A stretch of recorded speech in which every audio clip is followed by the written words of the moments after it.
Welcome to the Splash Zone. I'm just going to cannonball into the pool right away here because this story's got me heated. I am boiling right now.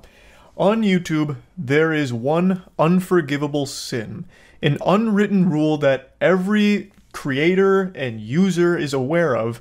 It's kind of like a treaty, a truce that we've all shaken hands on and accept because it is inexcusable, slimy, and anytime someone tries to take a bite of the forbidden fruit, they rightfully get their cheeks disciplined, a very firm spanking from the whole community, and most of the time they end up pretty much losing their career from it, from their own self-destructive narcissism and greed. That is false copyright strikes, and unfortunately that's what we're talking about today. A big YouTube channel named Magnates Media is facing termination because he received 3 fraudulent copyright strikes from another YouTube channel named Business Casual, aka Alex Edson. Now, Alex Edson is a special fucking malicious goofball. You see, this guy didn't even build the Business Casual channel from scratch or anything. He bought it when it was already extremely popular. So he didn't even put the fucking work in, which is an absolute goober move off rip. But you've probably heard of this channel recently because he had a viral video talking about why he's suing YouTube. And while there is some compelling points and evidence, there's also a bunch of dirty barnacles in here as well, with some shady claims and some claims that were just absolutely wrong, like provably false. But overall, like, the video did have a lot to it, which is why it was so popular, and it was well put together, it was high production, and made some good points and some not so great points. But overall, it was kind of odd. And a couple YouTubers actually pointed out a lot of it. In fact, Upper Echelon made 3 videos kind of covering all of it, which I think make very good points. Overall, the whole thing was odd, if nothing else. And now Alex is back from the septic tanks, he's risen from the sewers like the Teenage Mutant Ninja Turtles, and he's bringing bad news.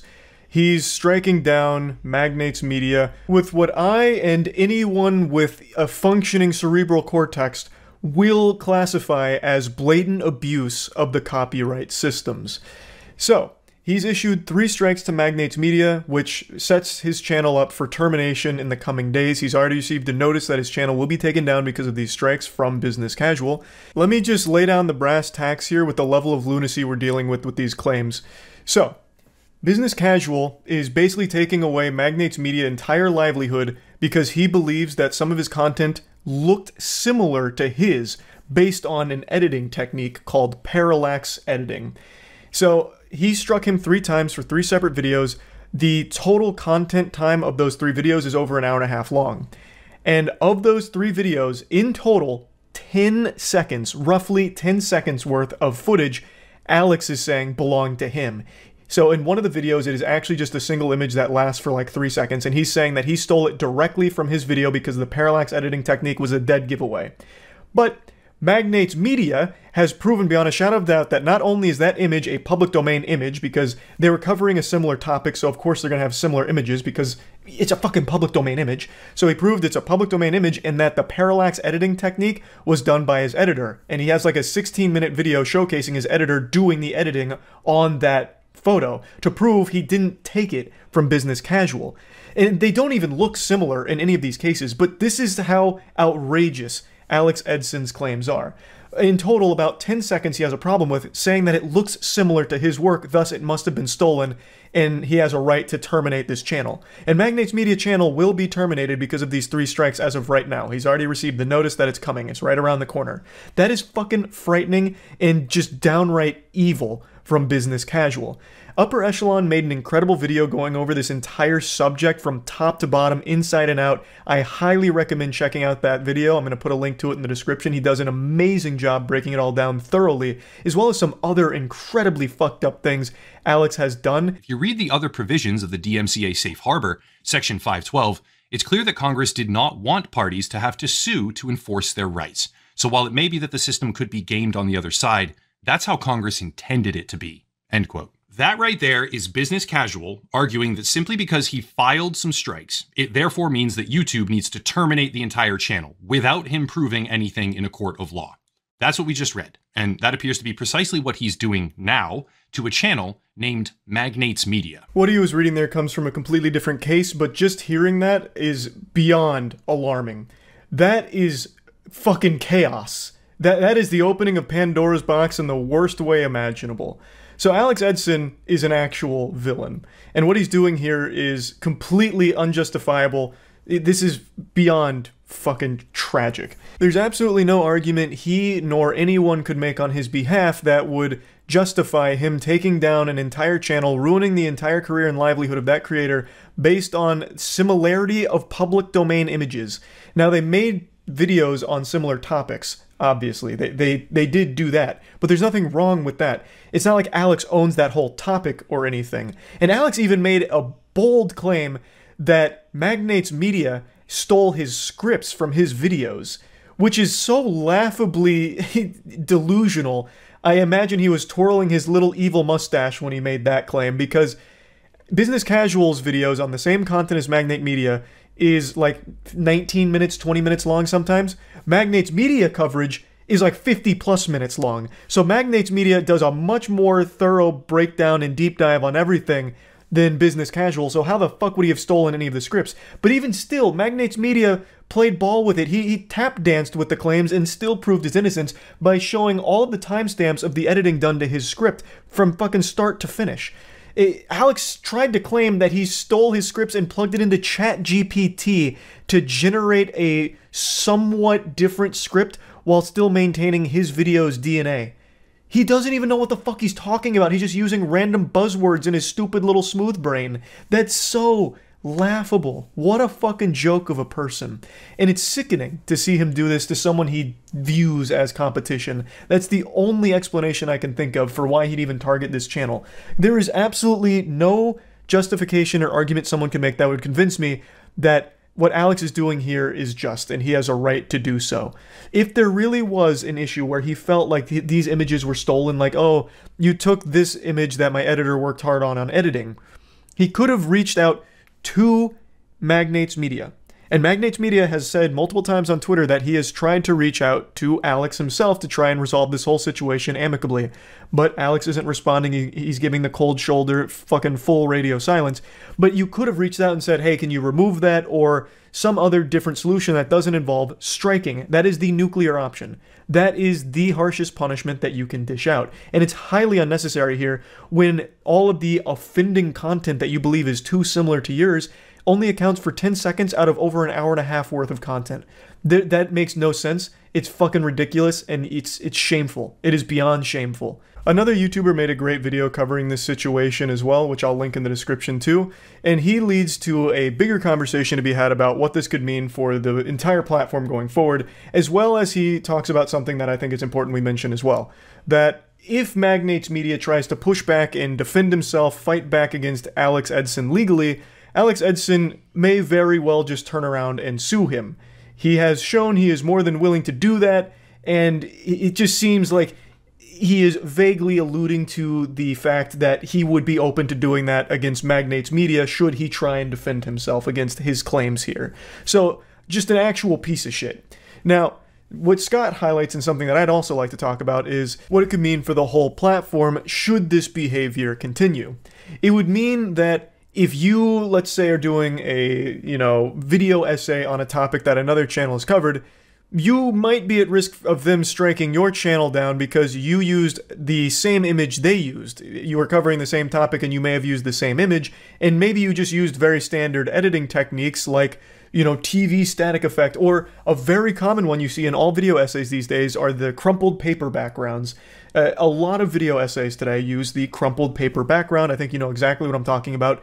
So, should this kind of shit continue, you could very well be next on the chopping block for someone who said, hey, I have a right to use the crumpled paper background. You have lifted my editing technique. This work is too similar to mine. Here's a strike for it. I think it's pretty obvious how that would be absolutely awful to the platform overall.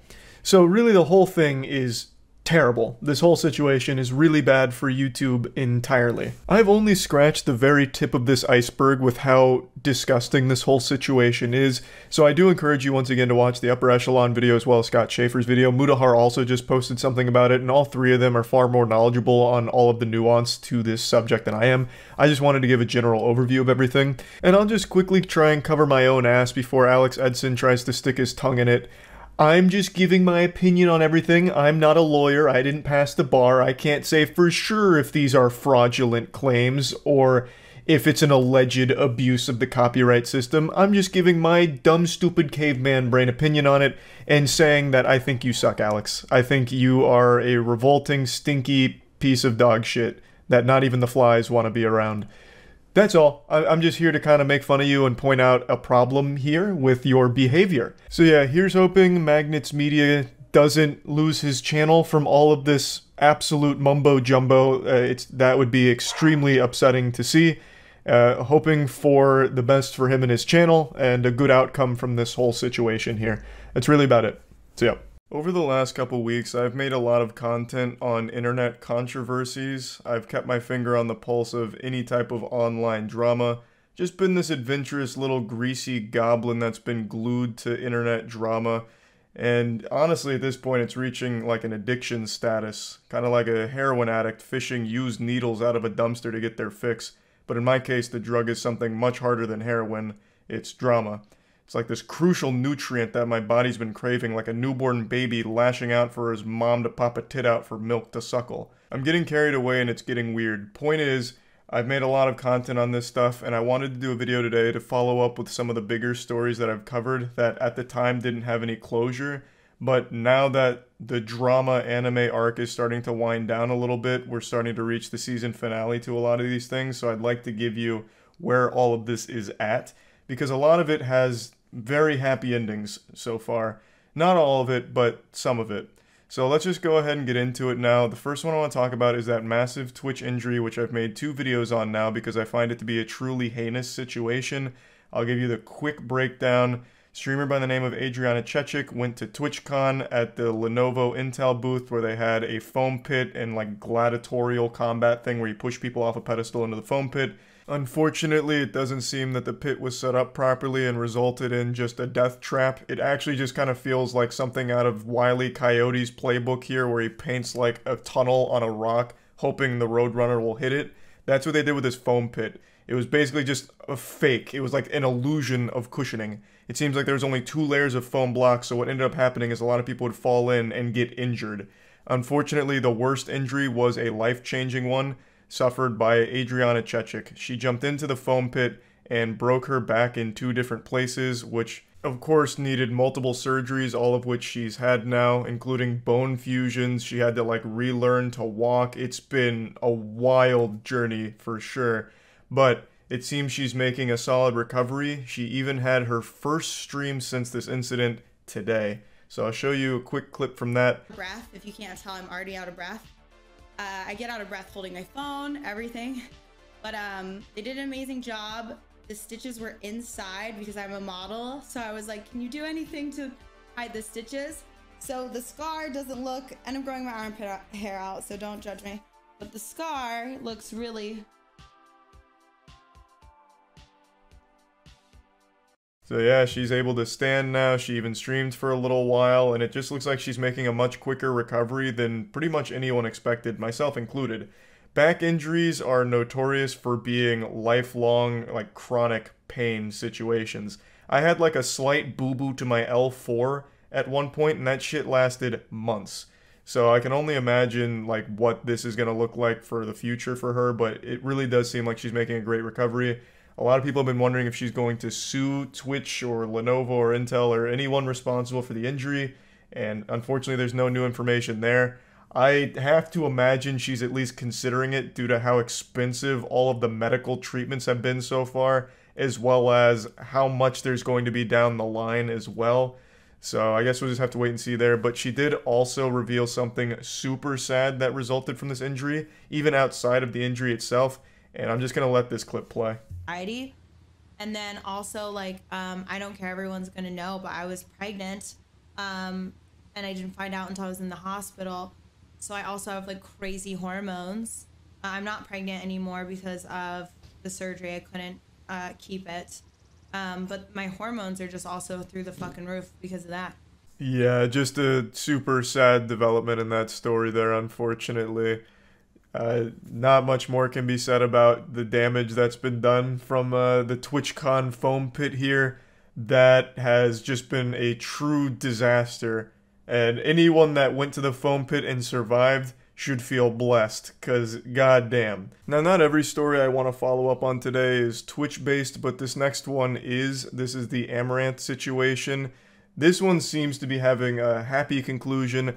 You'll remember not too long ago on stream, she left for a little while because her husband called and was yelling and screaming at her. During this argument, she unmuted because he had threatened to kill her dogs, and he said that on stream too for everyone to hear, and he just seems like an absolutely unhinged lunatic.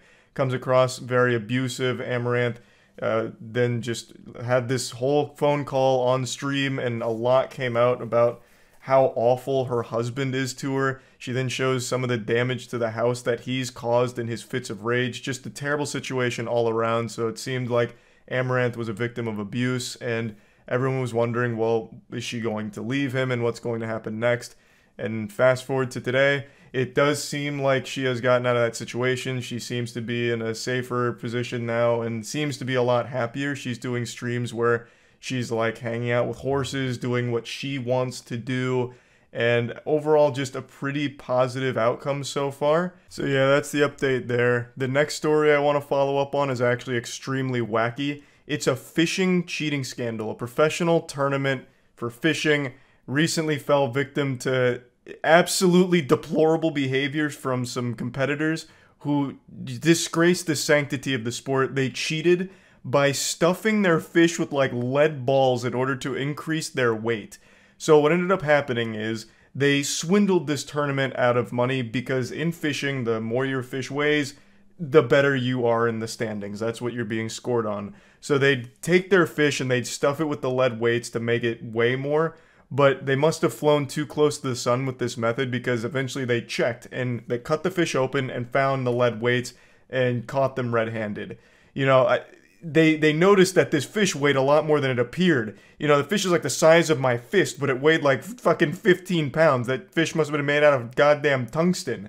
So they got suspicious, cut it open, and found out they were cheating.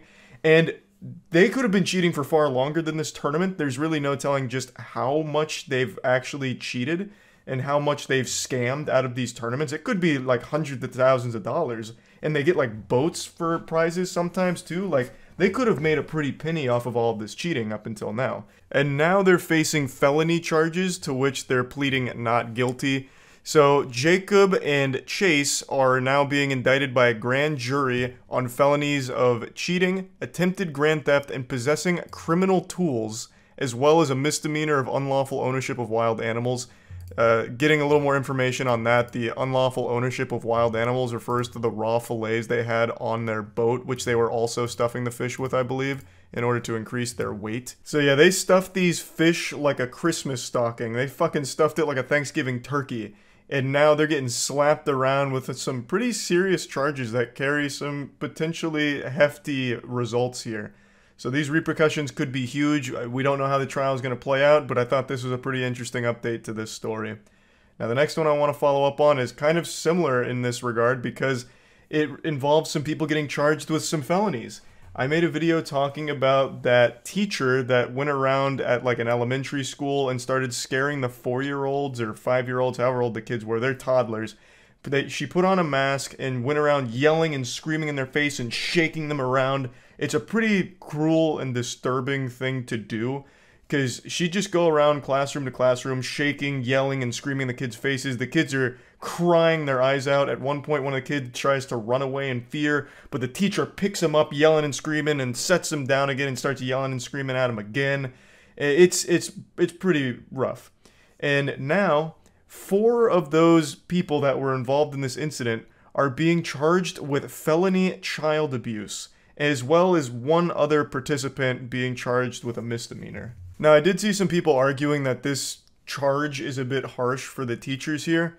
But I just wholeheartedly disagree. There is like no justification or excuse to try and like traumatize these kids. They are too young to realize that it's not real.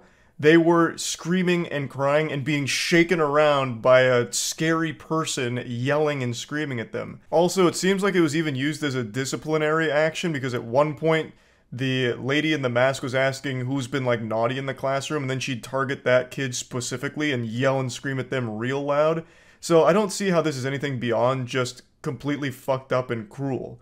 So I think the charge makes sense here. I know she wasn't beating the kids or anything like that, but I also don't think that should be like the bar for what we consider to be legitimate abuse. There's different levels to it, and I definitely think this falls under child abuse, especially from a position of a teacher, where you're supposed to be taking care of some people's kids and looking after them and making them feel safe or enthusiastic about going to like daycare or school.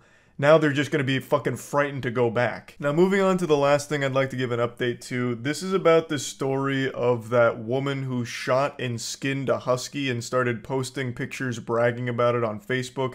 She said she thought it was a wolf, so she shot it and then started skinning it and posed with it, smiling and everything. And then people pointed out, that's not a wolf you shot, it's a husky. So then she doubled down saying, well, I thought it was a wolf, as if that makes it like okay or like makes you look less of a stupid asshole. But anyway, now she's being charged with a crime. That crime is animal cruelty, which she's going to have to face in court pretty soon. You can also see a little excerpt there from her post about how excited she was to get to kill a wolf pup, even though it was just a 6-month-old husky that looked nothing like a wolf. The animal cruelty charge clearly makes sense here. I think she is fucking dangerously dumb. Hopefully she faces the full brunt of that charge.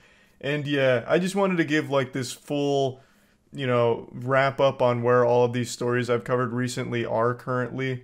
And yeah, that's really about it. So yeah. Let's ride. Alright. You can hop on the couch if you want, Caleb. You can hop on the lap. We're watching a guy go wild.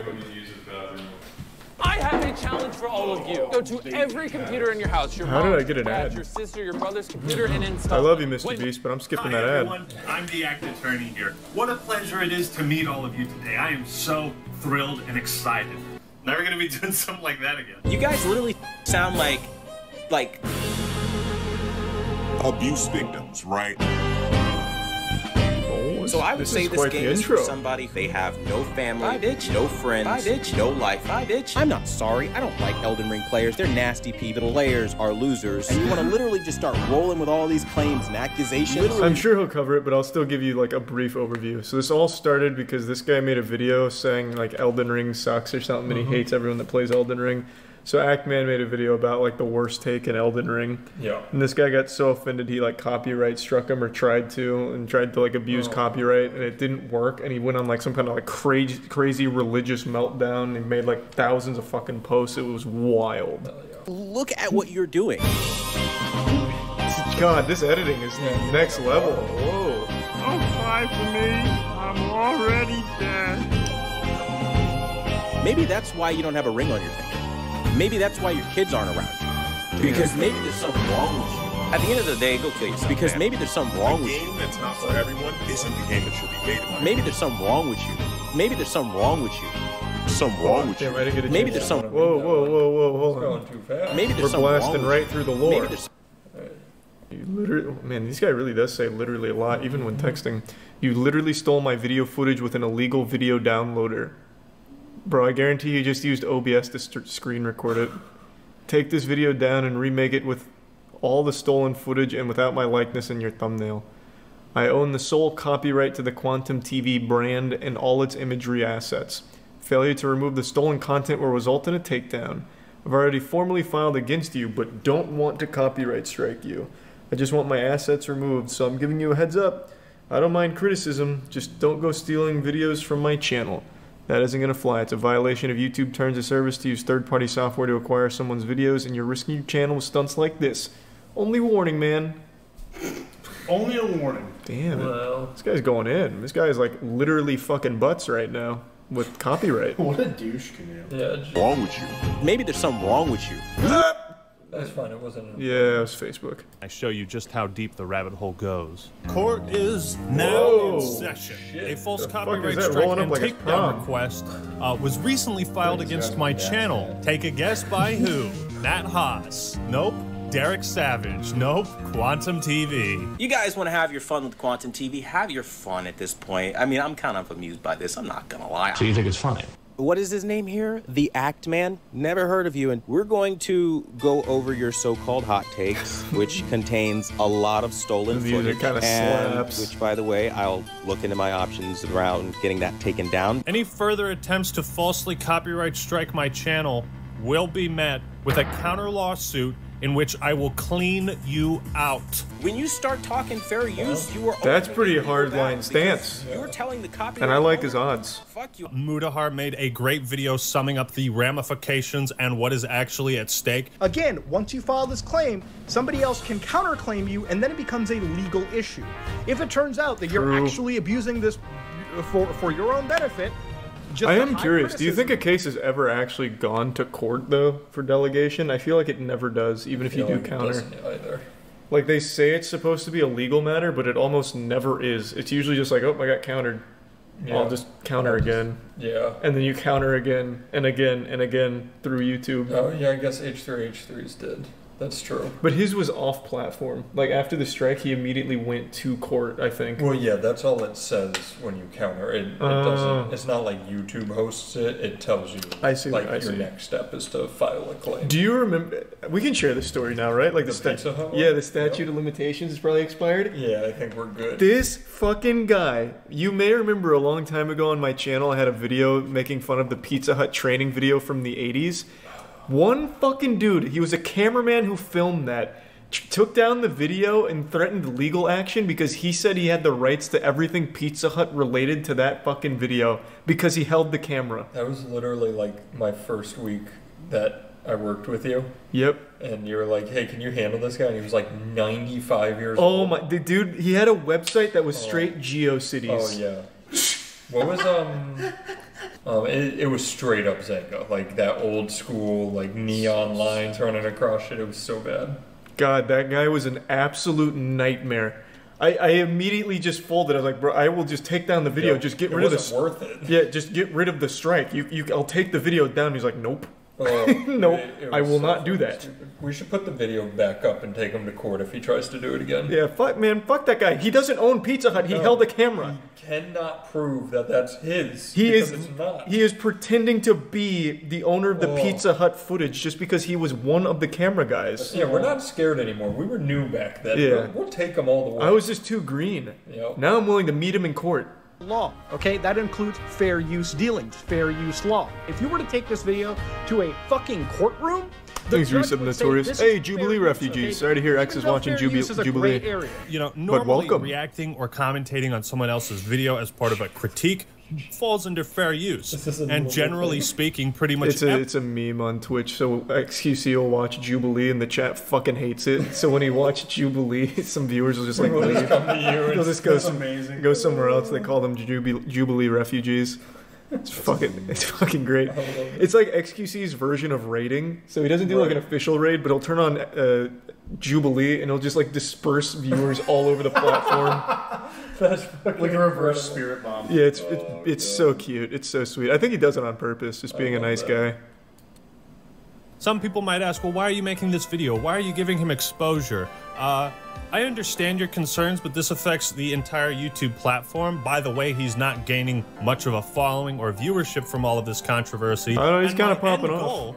Is the termination of his YouTube channel. That's bold. Routinely abusing copyright, violating terms of service, and the YouTube community guidelines. And there are all these people saying that I falsely attacked some young kid. Everybody loves to put his age out. The moment I mention it, why are you so obsessed with his age? I don't care, he's a minor, leave it alone. For some reason, did he attack really obsessed with the age of Mischief. Like, nobody gives a shit about his age. He's being a piece of garbage. People like Mischief, who apparently is a young child. Maybe Mischief's mother might want to get in on this. What? All the negative press you've seen on me is because I reviewed a game once, didn't like it, some 16-year-old kid picked it up. This is said 16-year-old. 16-year-old, 17-year-old kid from the UK. Mischief, the 16-year-old kid. You're not some young 16-year-old He really kid does on the seem internet. fixated on that age. 16-year-old kid. This kid. He's a 16-year-old. There's a 16-year-old kid. Some 16-year-old kid on the Mischief is the chief orchestrator. I don't know why you would highlight that when you're making an argument.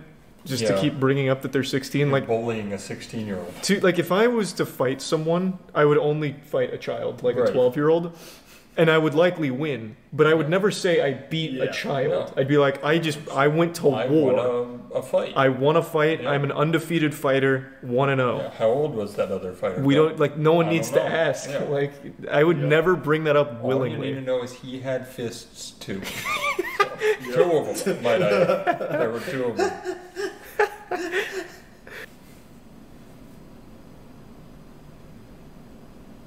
Oh man, he's going full anime villain here. I'll have a judge explaining the 4 characteristics of fair use, which determine fair use case law. Shake my head. Damn. Let's give a shout out to Mischief. You know, that is a great idea, Quantum. For once we agree on something, everybody go subscribe to Mischief. Let's get him to more subscribers than Quantum TV so we can see who the real wait, how did that work? YouTuber So this has is. been Wouldn't that be a this is a day old. Let's see what Mischief is at. He's gonna be at like 1 million. Oh no, Mischief. Oh, Mischief. Oh, wait, you're right. Yeah. 88.9K. Wait. Ooh. Yeah, just Mischief. That's huge. Oh, that is so nice. Wait, now I want to see Quantum. I'd hate to bully such a small creator, you know? Yeah. God. Oh, Quantum's at 65. Oh no, Quantum. Does he have fans? Like, do people defend him? I wonder. I can't imagine. The power of an apology. Oh, no. Is he rolling over? No. No. He's too strong for that. This is Quantum. This has to be no. Today we're gonna clickbait, right? Yeah, that's definitely clickbait. Quantum's never said I'm sorry in his life. Now Mischief's gonna be punching down every time he makes a joke about Quantum. You know, the craziest part is his normal content is reviewing technology. TVs. It's technology based. And then for some reason he came out of nowhere saying, like, if you play Elden Ring and like it, you're going to hell. What is wrong with He also treats the YouTube community tab like it's Twitter. Oh, Lord. He posts so often on here. Let me see if I can find that quick religious post he made about how everyone that doesn't like him is actually a Satanist. He was talking... Oh, he made a post... This one was so fucking weird. He made a post saying that people that don't like him have homosexual rituals where they have sex with their dad and practice Satanism. It was so fucking unhinged. That's pretty cool. He posted it in the community tab too, which means his subscribers got a notification with him saying that. Oh, God. I wonder where that went though, because I didn't see it. It was a few days ago. It's on Actman's Twitter, is it? Let me see. This shit was crazy when I read it. What an obtuse ass insult. Homosexuals that have sex with their dad. Like, what if you have sex with your dad and you're not homosexual? Like, what? Oh, here, yeah. I guess it was a Discord post. Satanists in disguise. Every time I watch one of their videos, you can tell they're trying to brainwash the masses into their gay, liberal, satanic, atheist agenda. 1 minute someone could be watching Stop the FOMO, and the next minute they start having anal sex with their dads, doing coke, and trying to conjure demons with satanic rituals. Satanic influence isn't a joke. Bro, this guy's fucking wacky. This is what happens when you don't like Elden Ring. This is what you become. We found the one. Yeah. This shit was he had more posts like this in the community tab, but I guess they're gone. He was going hard though. Like, that's just really on it. Like Chuck Tingle shit, where he's talking about like having sex with dinosaurs or something for the sake of disrespecting God. What's funny to me is Chuck Tingle? No. Ace Attorney, Bigfoot at Large? Oh. What? He's using God's name in vain to say that he hates other people. He just doesn't. It's true. Hey, don't poke holes in his worship. Everyone loves the Lord in different ways. Mm-hmm. Every one of these people are going to hell and suffer for eternity. They need an ass kicking from some Christians.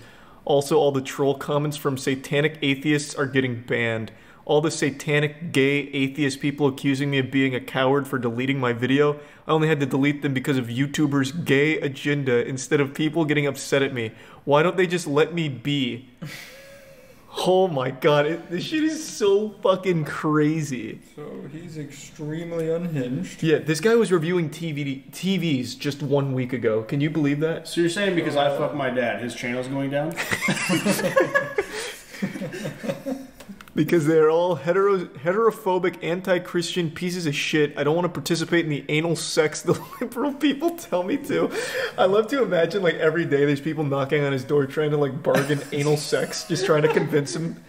It's like, God, stop. I'm not gonna do it. I think he's just projecting. Maybe he just wants to fuck his dad. Maybe he's, like, really wanting anal sex but can't find the right excuse.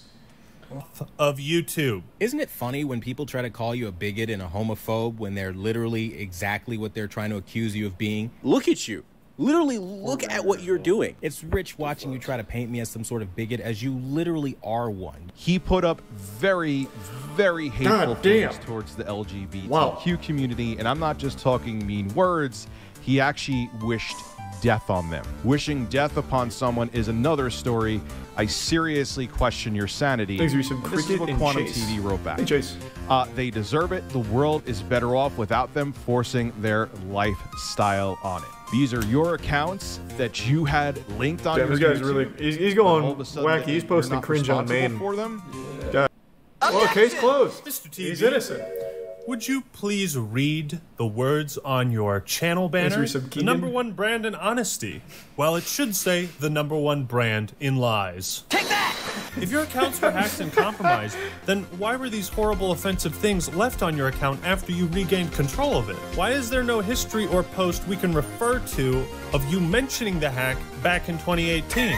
Unless these accounts were under the hacker's control for the last editing is 4 fucking years. so laughing. That's not the case either, because you're racist, and I don't use any of these words lightly. David, fuck you and your hate speech against me. Calling me homophobic because I'm anti-gay support is all you liberals do. I'm pretty sure being Isn't that like the definition of homophobic? I've never pushed or forced my sexuality. So confused. What? Yeah, that's like racist. I'm just anti other races. What the fuck is this guy talking about? Jesus. Propaganda. Black Panther is racist and only the most hateful blacks like it. Holy shit. Yes, hello? What are the symptoms of brain damage?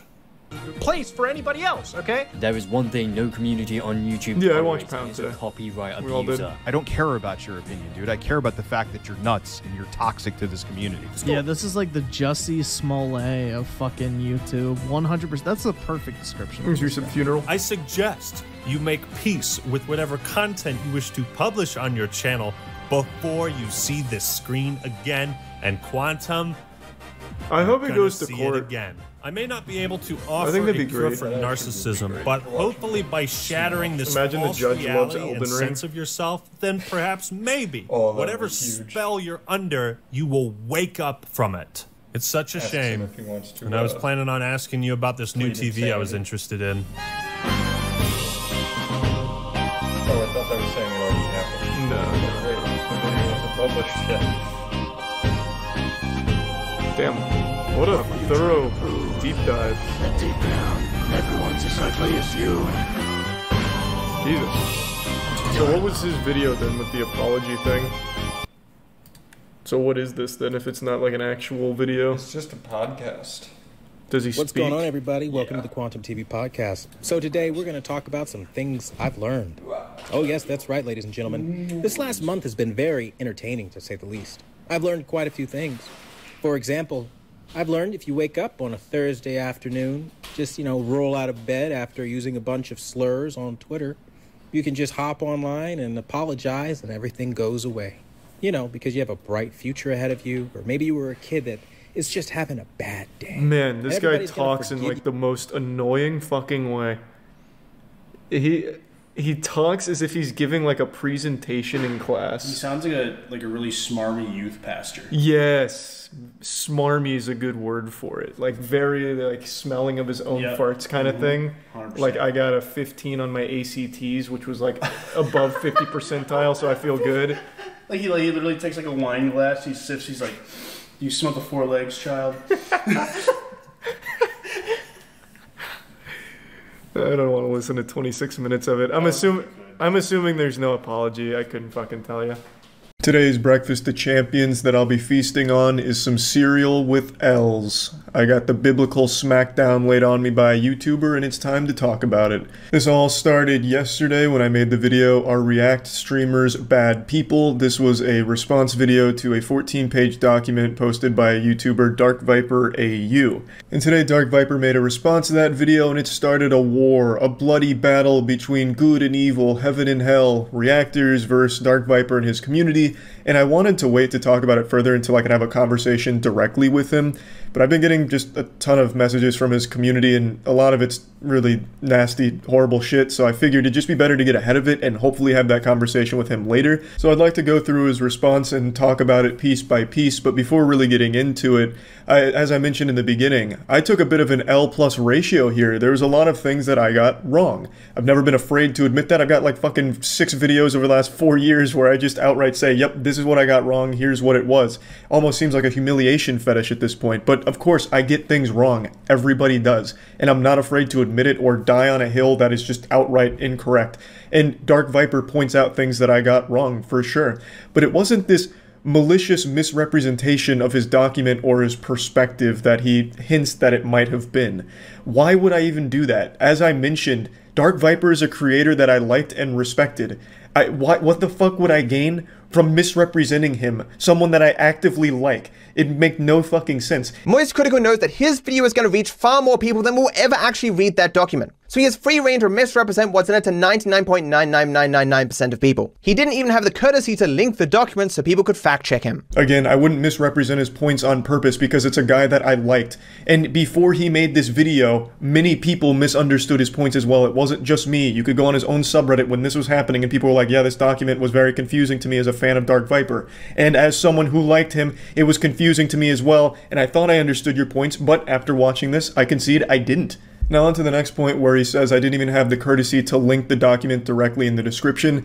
This right here is a lose-lose situation. The only way to win is not to play here, because if I did link it, I would get called an asshole for making it easy for people to go dogpile on him. Like, oh, look at Charlie being such a fucking douchebag to put the link right to the document, right to his tweet where people could go fuck him up and be mean to him directly. Because I've had shit like that happen in the past where I would talk about something, not a react video, just a full-blown response video to something, and then there'd be people in the community that would go and just be a complete fucking asshole to that person. Even though I'd actively discourage that behavior, I have no way of controlling it besides just saying don't do that. And by making easier access, like a link in the description directly to it, I felt it could enable people to just go and harass him, which I never want to happen to anyone. Now, of course, I see the other side of the argument that he's saying, like, if I had directly linked it, people could have fact-checked me on the video without having to go out of their way for it, which, of course, is a good point, but I didn't know what the best way of navigating this was, because by directly linking it, there's a good chance there'd be unreasonable assholes that aren't even there to read the document, they're just there to harass him or get mad at him without anything else going on, just unreasonable assholes. So I thought by just showing where the document is, letting people see where they can find the document if they want to fact check it themselves, would be the optimal play, but I can see here that this was not his preference, this was not the right way of approaching it, and now I understand. He is so keen to poison you against this 14-page, meticulously argued document that he goes to the length of finding tweets out of context. He doesn't show the context. And it's just like, here's what the document's about. It's 14 pages! I never said that's what the whole document was about. I never made a point even similar to that. I mentioned that there's a section where he compares reactors to someone who would likely commit sexual abuse. And to say that I'm taking things out of context to poison the well is very disingenuous because I didn't take them out of context. I'll show you the whole context right here. One of his fans pointed out their disappointment that he would compare React streamers to someone that would commit sexual abuse. And he argued with this person by saying that their behavior is similar to someone that would sexually abuse someone. And he literally uses that word, even though he says in his video he never said that. Let's play a game. Let's see how many of these words are actually in this document. Sexual, no. How about abuse? Oh, we got report abuse at the top here. How about criminal? No. How about predator?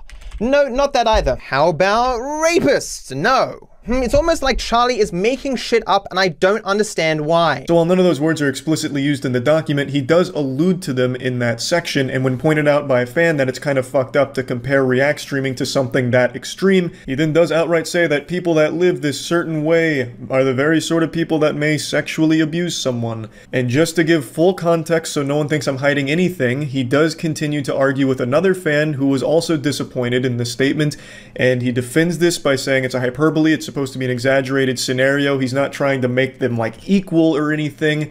So at the very best, it's an extremely shitty analogy, and at worst, it's a genuinely disgusting thing to say about someone you just don't like. So I really think it's pretty clear when you read this Twitter argument, as well as the hints that he drops in that section of his document, that myself and members of his community would easily see this as him trying to compare reactors to sexual abusers, because that's how it comes across. And what was really annoying is Moist Critical left that video up.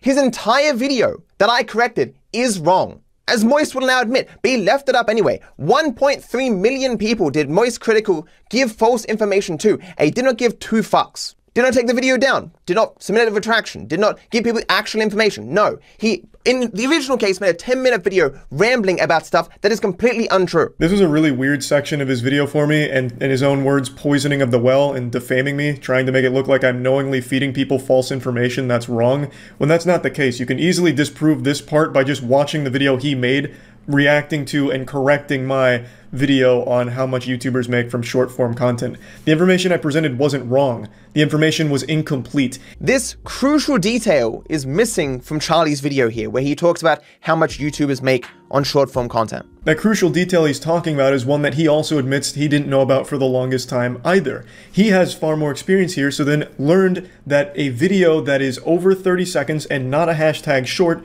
makes significantly more money than a video that's under 30 seconds and not a hashtag short. Something I and many others didn't know, so it was a great video, but that doesn't mean that all the information that precedes it is incorrect and unusable, because all of the information I provided was the earnings of the hashtag shorts, and I did mention that my other content that isn't just hashtag shorts wasn't making much money either, and that's because the majority of the content on that huge Charles channel doesn't exceed 30 seconds, so all of it's in that lower bracket, and I didn't know that there was a distinction from 30 seconds below and 30 seconds above. He did. So that's why his video is even titled an add-on, not Charlie got everything wrong. He even made similar points to the ones I made, where you're not going to make a lot of money off hashtag shorts, and the only real way to make money there is the shorts program, which is garbage and dog shit. He says that same thing, and then says you can make money by making the content a bit longer, which is what I said, but I didn't realize that you didn't have to go to like that 5 or 8 minute mark or whatever. He knew that with short content, it could be like 30 seconds and you still make enough money off it, which I didn't. So it is a huge piece of information that I missed, but its absence doesn't make everything else in that video invalid.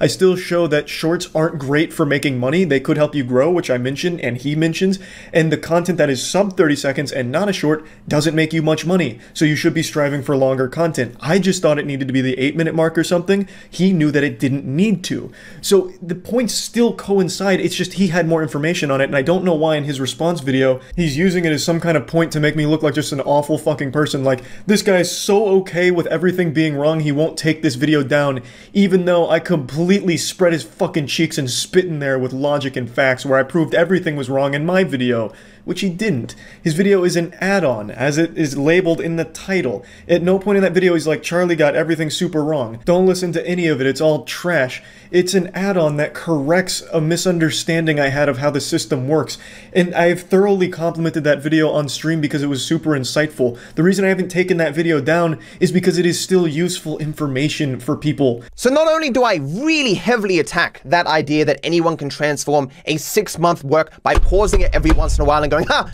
I think that's funny. Here's an idea for your revolutionary concept. How about you watch the video first? And then once you've watched the video, you say, hey, I actually have nothing of interest to add here. I'm not going to make a video out of it. Or you might say, hey, I have something interesting to add. I'm going to take that individual part in the middle where I have something to add and make my own video about it. It is a pretty revolutionary idea. You mean like the majority of the content I've ever fucking made?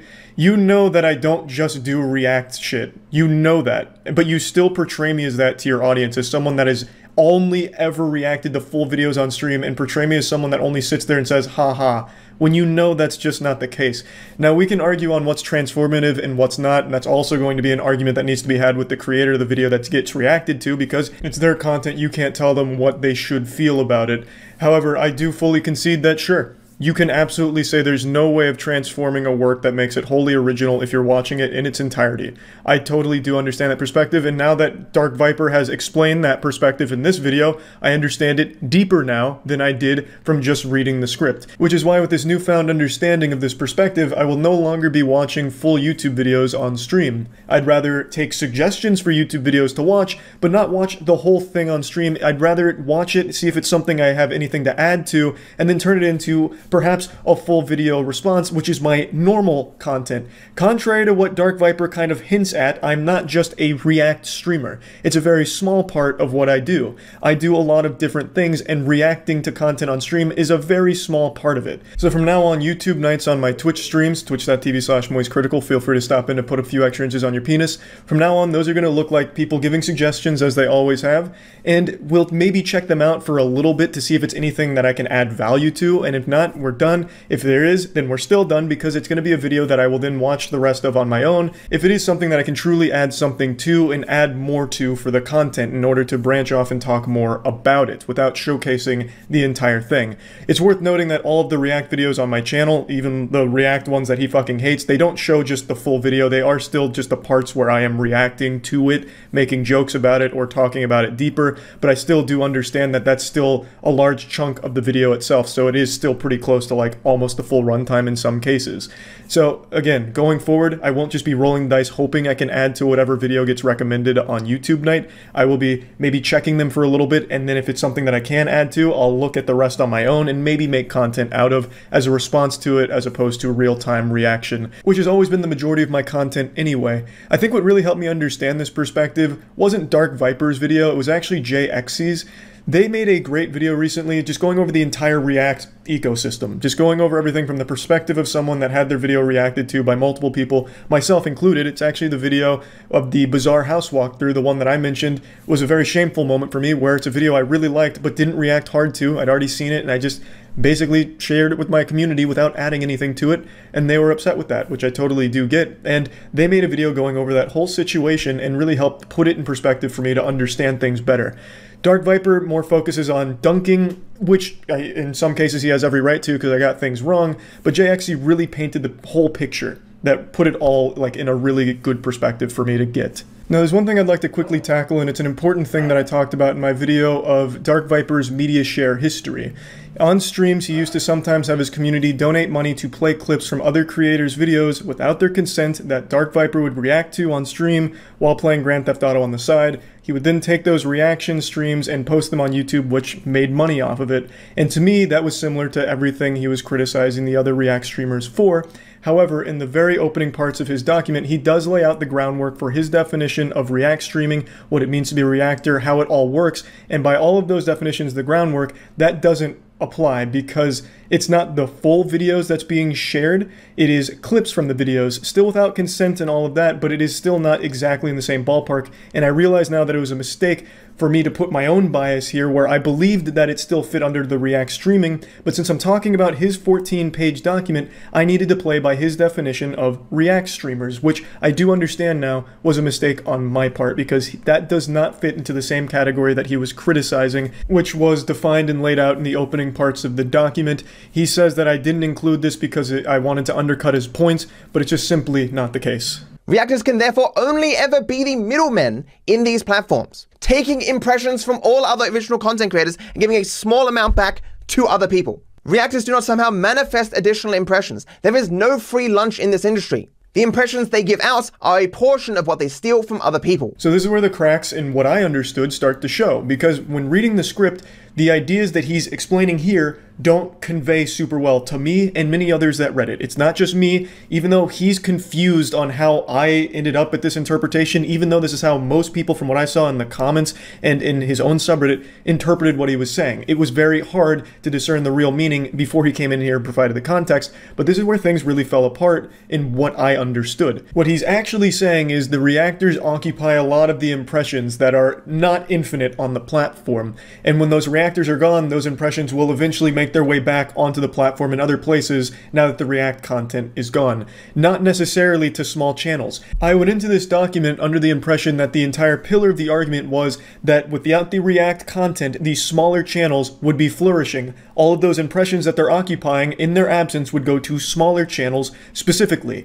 and good channels specifically. Good by his definition, which we'll get to in a minute, which was different than the definition I had of good. But what he's actually saying is they just get distributed to other channels in general, which is absolutely true. The reason I went in here thinking it was all about small channels is because that's the way he framed it in his initial tweet, at least the way that I and many others understood it. He starts by saying all reactors are bad people, so I mean, that's poisoning the well, as he says, and they've stolen millions of dollars from actual creators and stopped smaller creators from having a career. So to me, going into this document, that says that, okay, so reactors have stopped small creators from having a career, and every point he makes is going to be about how without the reactors, those small creators will be doing better, specifically small creators. So this changed the way that I digested the information he was presenting. I guess subconsciously the way I kept putting it back was that the point he is making ultimately isn't the fact that obviously without this content more views are going elsewhere. It's without this content these views are going to small creators, like specifically to them, because I went in here under the impression that this was about the small creators getting fucked by reactors, but I now understand thanks to this video that is not the overall point that he's making. He even says in this video that if every creator, not just React creator, but like if every big YouTuber was gone, all of the other creators would be doing better, like the smaller channels. And he's right, because they occupy a lot of the market. You know, creators occupy big chunks of the market. So if those chunks are gone, those impressions could find their way to the smaller creators or just other places in general, which is true. But when I first read this document, I approached it with this mindset that he is trying to say that good content is guaranteed to get those impressions if that React content isn't there anymore to occupy the space, which I totally disagree with, and he also would, I imagine, disagree with. No one is guaranteed those impressions. He says no one's guaranteed those impressions, and then goes on to define his definition of good content, which was different than my definition of good content. Admittedly, you'd have to have seen my other content to understand this, but when I say something is good, I mean in algorithmic sense. It appeals to the market, which I would have used clips to substantiate if you had let me make the video.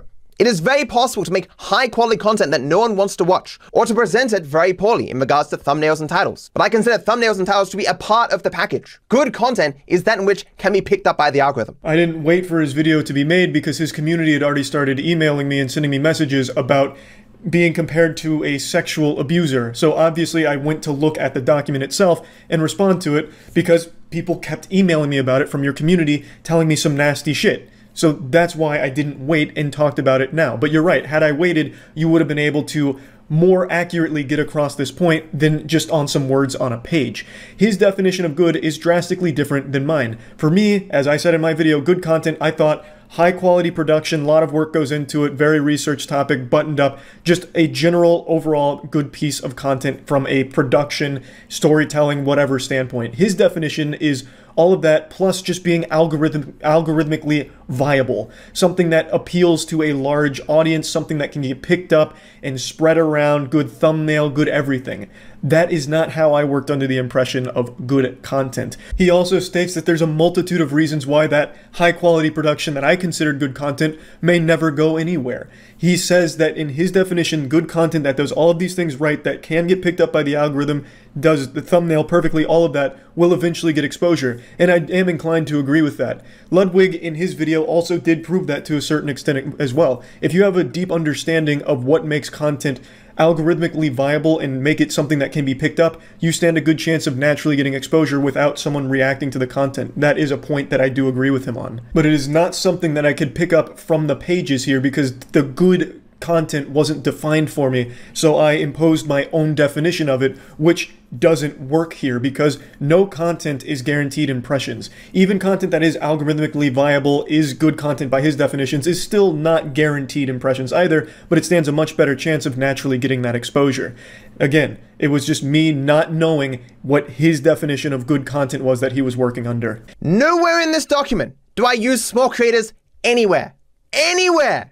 The impressions logically would go to other people If a person uses React content on Twitch to keep people from going to YouTube, that is the same thing. I'm not talking about YouTube specifically, Twitch specifically, TikTok specifically, Instagram specifically, the entire online creator marketplace. Which is something I didn't pick up on at all. He's right, he didn't discriminate. It wasn't just on YouTube, and it wasn't just about small creators, which is how I interpreted his initial tweet, because he's talking about it stopped thousands of creators from having a career. To me, that says small creators, because I mean, Dark Viper is not going to lose his career because there's an influx of React content somewhere on the site. So to me, the only people that that's referring to are going to be the small creators that might be affected by not being able to get in on those eyeballs somehow. So I interpreted it incorrectly then, if it's not about small creators, which it clearly isn't. And the entire point isn't just about YouTube, which I thought it was. He's talking about the broader creator sphere, which was lost on me because I went in there with the incorrect perceived notion of what the actual full subject was and the scope of it.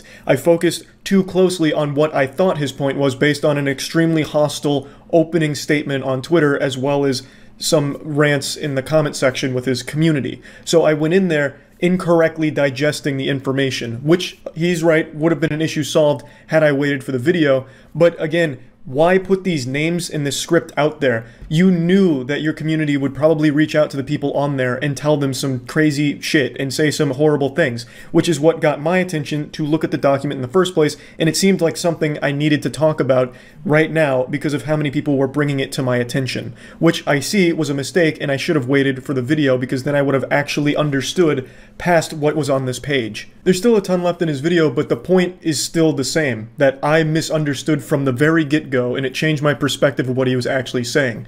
As he reiterates multiple times throughout the next parts, the point wasn't that it's going to small creators, or that this is only about small creators, or that all the impressions stay on YouTube. It's the entire creator atmosphere where, without React content specifically, those impressions go to somebody else, which could cause the birth of the next big original content creator, which is a fact that I do agree with. But that's, again, as he mentions, the same with everyone. If every big content creator right now disappeared, all of those impressions that are now homeless, out in the cold, the rain, you know, shit in their diapers or whatever, they now have to go to somebody else because they're already on that platform. Those impressions will be distributed to somebody, and it will be the other creators that now have all that vacancy to occupy. And he's right. But when I came into this document from that first tweet, and I guess maybe I was also going in there already hostile from the emails I'd received and the comparison to the sexual abuse thing, I went in there with a distorted view, and to me, everything I tried to spin back to him talking about how it's guaranteed to help small content creators making good content, which, as he reiterates multiple times, is not what the goal of the post or the video was. So I did misunderstand it, of course. But what I really don't appreciate even still is that comparison, that analogy that he defends so heavily about sexual abuse and React streamers. Even if I wasn't a React streamer, if I had never done it in my life, I would still take great issue with someone making a comparison like that. It's fucked up and rightfully deserves to be called out. I don't think it's a defensible position to have. He's in the right to dunk on me for the other things that I did misunderstand. He's even making my dog upset right now with that comparison. She got one of her toys stuck under the TV, so I had to fish it out for her. But the point I'm making, the comparison of React streamers to someone likely to commit sexual abuse that he has said, you know, it's hyperbole, or in this video he calls it just like an analogy to compare the things, is still fucked up. My point was, consent matters, and the idea of asking consent after you've already done the thing is clearly not good. That is not how consent works. And I made flippant offhand examples. Like, I didn't even say it explicitly. My exact words were, at the very end, to highlight the absurdity of that position. If you meet a reactor at a party, I suggest covering your glass or outright tell them you don't want them to fuck you, because they seem keen to take a person's silence for consent. Again, you did explicitly say it in your Twitter argument. It is still a shit analogy. It's not an okay comparison to make. Imagine an actual victim of sexual abuse reading that and having it trivialized to something like React streaming, like, oh, these two are now comparable. It's fucked up. And you got that response on Twitter as well, and you know that it's a bad position to take, and I wish you would just let it go and just say, yes, I got a little too heated and said something stupid. While yes, the issue of consenting to having your video reacted to is an important one, it's not okay to somehow use that to put these two on the same playing field almost, where sexual abuse and React streaming can be in the same sentence. It's not okay to do that. Yes, again, I do agree that getting permission to watch something on stream is important, which is why, going forward, even when given permission, I will not be watching the entire thing on stream anyway. I'm not changing my stance on that, but absolutely, I took a peanut butter and LE sandwich on a lot of what I thought he was saying, because I got it wrong. I really did. And he was right to defend it as he did in this video. Wait a second. This is just React content. And that last video I watched was just him repeating stuff he'd seen on Twitter and with a few dick jokes. Why am I watching this? There has to be better content out there than this. If you read some of the comments under my original community post, many people had the same view. You were once upon a time a decent content creator, but you've become rich and lazy. This has nothing to do with his points at all. It's more of just an ad hominem thing, but it is something I do want to talk about because it's super weird to me when people say I was once upon a time a decent content creator, but I'm lazy now. My content pre-2016, I would sit down for 10 minutes, play a game, and just make a checklist mentally, and I've talked about this, where I'd say cock at least 3 times, cum, titties, and nipples. That was every piece of content I made from fucking 2010 to like 2016. And then I started branching into other forms of content that I just have a lot more fun doing and make me significantly happier. I very rarely mention nipples. I can rarely even think of a time I've even mentioned it in the last couple of months or years, honestly. I don't make a ton of dick jokes. I don't just sit down for 10 minutes, one take playing a shitty game, and just go through my checklist of, you gotta be shitting on my ass shitter and I'm pissing on my dick pisser. You know, like I'm putting significantly more into these videos and I'm doing so many other things. Just being fully transparent with the mask off, this is something that's always hurt me over the last few years, where people say that my glory days were back then, like the 2010 to 2015 content, because I was fucking miserable making it. It was literally a mental checklist of mentioning penis, cum, and titties. I don't think any of it was really all that great, and I'd always say like XD random shit. Well, this is look at this, I'm going so fast it'll put titties on a cactus. Oh man, you gotta be rubbing my ass cheek with 5 bricks, but not 6 because 6 bricks is the shits. Like, none of that I really think is like good stuff, but people always reference it like that's when Charlie was at his best, he was so fucking happy doing it, it was great. And I don't get it because now I'm doing so many different things and I'm not just a one-trick pony mentioning nipples and cock. Of course, I'll still talk about penis sometime because wiener is enjoyable to joke about from time to time, but it's not every video and it's not every joke. And I do so many different things besides just play shitty video games. Like music videos, I've been very passionate about. A full fucking comic series we've been working super hard on over the last almost 2 years now. Doing big scale productions like our own Squid Game, or hosting our own professional go-karting race on a legitimate indie track, or making a potato cannon from scratch and firing a potato through a tennis racket to create french fries on the other end like Ed, Edd n Eddy. Training with an ungodly specimen of masculinity and martial arts, Dale from Detroit Urban Survival Training, when he came out and got goofy with us. Started an entire esports organization that's winning championships now. Started an entire organization, Human Media Group, that is aimed at helping creators not get fucked by MCNs and shady sponsors and shit, bringing them deals and helping them with their channels. Like when Nux wasn't getting paid by YouTube, getting that situation solved, being in a position to help creators that I really have always wanted to be in, making all kinds of different content that I'm so proud of, and still people just keep referencing like 2010 to 2015 Charlie of that's when he was at his best, just playing shitty games, doing the absolute bare minimum. That was the laziest time of my life. It took me 10 minutes to make those videos. Now I'll spend fucking 10 weeks on something. I spend so much time creating content that it really makes me happy.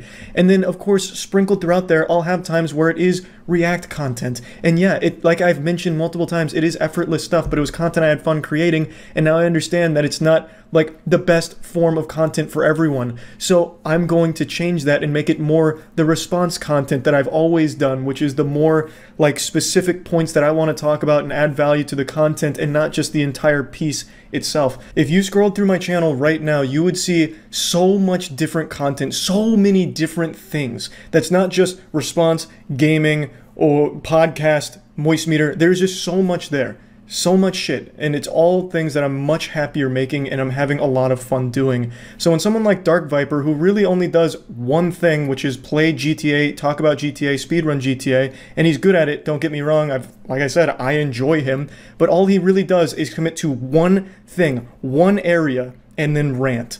That's it. You're not some beacon of incredible creativity, man. You live in one single bubble, the rock star bosom that you continue to suckle on, and then still have the audacity to say shit like, I'm only a React streamer. All Moist Critical is a React streamer now. He doesn't do anything else. It fucking sucks. And yeah, it absolutely does hurt. You mention many times throughout your streams, at least in the past from when I've watched, how like actually miserable you are. Like you are pretty much a loner who is committed 100% to the grind. And really there's nothing wrong with the grind like that, but I would argue you'd be a lot happier if you did more than just obsessively focus on one area. I'm sure you and your community remember the entire unnamed drama where, to bring everyone up to speed on the lore, Dark Viper was going for an incredible record and he was beaten to it by someone named Unnamed, and in response, Dark Viper really had a rough go of it. He kind of had a bit of a meltdown and it was a big disaster in the whole Dark Viper anime arc. It was a very dark time for the community and I was there for it. I saw all of it, but I still supported Dark Viper. Like as a person, I still thought his content was good. I still enjoyed like watching and hearing from him. But for you to go out and call these people just this, that's all they are, and you can spit on them because you're so much better because all you are is the GTA ranting guy and that's a lot better. It's just so fucking silly. I really think it is. So yeah, I went on a bit of a rant about this because this is something that I've been wanting to talk about a little bit more. Because this perspective is something that always fucking hurts. It really does. People prefer just one thing and one thing only. Dance Monkey, Charlie, play bad games, nothing else. That's when he was at his best. And it fucking hurts because I didn't like doing that exclusively. What I'm doing now is so many different things.